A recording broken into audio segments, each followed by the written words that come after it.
যে দেশে 17 বছর পড়ালেখা করার পর পড়ালেখার পাঠ চুকিয়ে চাকরির আবেদন করতে গিয়ে বেকার যুবককে শুনতে হয় অভিজ্ঞতা ছাড়া চাকরি দেওয়া হয় না, তখন প্রশ্ন জাগে 17 বছর পড়ালেখা না করে কোনো ওয়ার্কশপে কাজ শিখলেই তো হতো।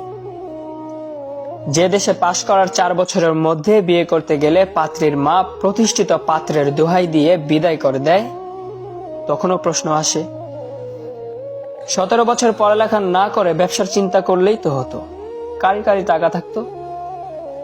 এ দেশের সার্টিফিকেট আর 2 টাকা পুরনো নোটের মধ্যে আদৌ কি কোনো পার্থক্য থাকছে? 17 বছর পড়ালেখা করার পর 12,000 টাকার বেতনে সকাল 9টা থেকে রাত 9টা পর্যন্ত ডিউটি করার অফার আসে। তাহলে নামের আগে গ্র্যাজুয়েট, ইঞ্জিনিয়ার এসবের কি দরকার?